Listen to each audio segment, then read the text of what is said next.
अस्सलाम वालेकुम जी, जहांगीर खान आपकी खिदमत में हाजिर है। बिल आखिर 8 साल बाद इलेक्शन कमीशन की जानिब से फॉरेन फंडिंग केस का फैसला सुना दिया गया है। इस फैसले पर फवाद चौधरी और पीटीआई रहनुमा क्या कहते हैं, आइए इन्हीं से जानते हैं। नहीं, जानिबदार इलेक्शन कमीशन ने एक ही जमात के ऊपर इलेक्शन एक्ट 2017 और पॉलिटिकल पार्टीज ऑर्डर 2002 का इतलाक किया है। किसी और जमात के ऊपर ये कानून लागू नहीं होता है।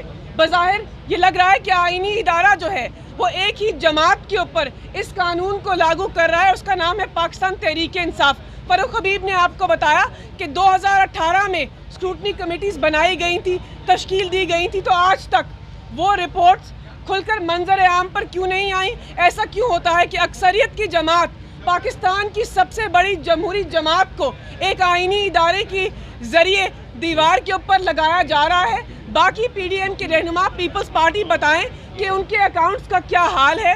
पाकिस्तान मुस्लिम लीग नवाज बताएं कि मोहतरमा शहीद जो कहती थी कि आपने उसामा बिन लादेन से फंडिंग लेके उनकी हुकूमत गिराई है, उसके ज़राए क्या है। JUIF बताए कि लिबिया से फंडिंग कब ली थी। तो ये सब चीज़ें कानून के दायरे में होनी चाहिए थी, लेकिन अफसोसनाक है कि कानून के मुताबिक और आइन के मुताबिक हमारे साथ बराबरी की हैसियत पर बर्ताव नहीं हुआ। पाकिस्तान का आइन कहता है कि सब सियासी जमातों के साथ बराबरी की तरीके से बर्ताव होना चाहिए, तो वो नहीं हुआ।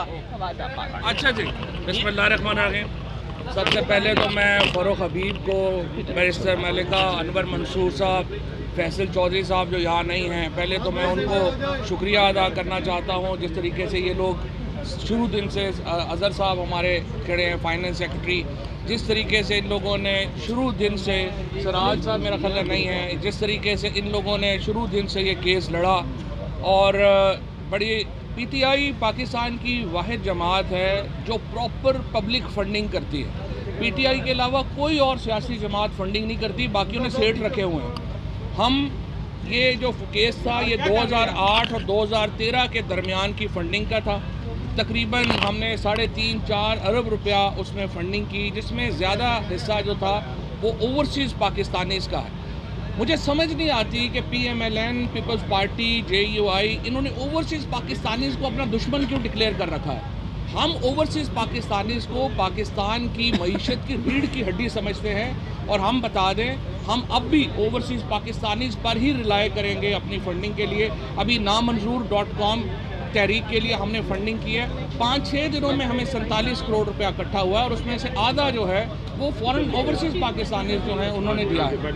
लिहाजा ये जो फंडिंग है ये भी ओवरसीज़ पाकिस्तानीज़ की थी। मैं आपको बताऊं नटशेल में केस क्या था।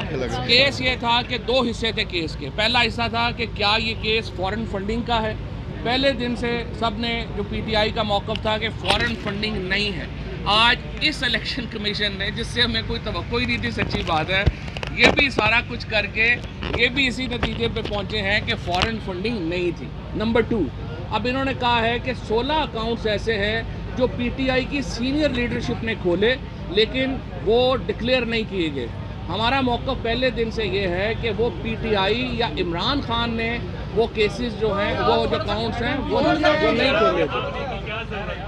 वो जो अकाउंट 16 अकाउंट्स हैं उनका पीटीआई से जो था वो इमरान खान के डायरेक्ट लिंकेज में नहीं है। वो जब हमें नोटिस अब मिला है, अब पहली बात तो तय हो गई कि फॉरेन फंडिंग नहीं है। जो PMLN और हमारे 1-2 दोस्त हैं हमारे ग्रुप जियो के, वो वाले भी कह रहे थे कि जी पता नहीं शायद वो साबित हो जाए। तीसरा ये है कि अब हम अगला जो मरहला है वो शुरू होगा, जिसमें हम बताएंगे कि ये 16 अकाउंट्स भी लीगल है, इनमें भी कोई लीगैलिटी नहीं है। तीसरी बात, हमारा मौका पहले भी ये था, अब भी यही है, people's party, PMLN, JUI parties का तमाम लोगों को बड़ा अहम है कि पता होना चाहिए फ़ंडिंग कहाँ से आ रही है। पीटीआई समेत किसी जमात को ये हक़ हासिल नहीं है कि वो अपनी फ़ंडिंग को अवाम से छुपाए, और ये जो असूल है ये तमाम जमातों पे लागू होता है। पीटीआई का आपने कर लिया, अब हम आपसे उम्मीद रखते हैं कि आप जल्द से जल्द बाकी जमातों की फंडिंग लोगों के सामने लेके आएंगे, ताकि पता चल सके कि वो कहाँ खड़े हैं और पाकिस्तान में कानून की अमलदारी होगी।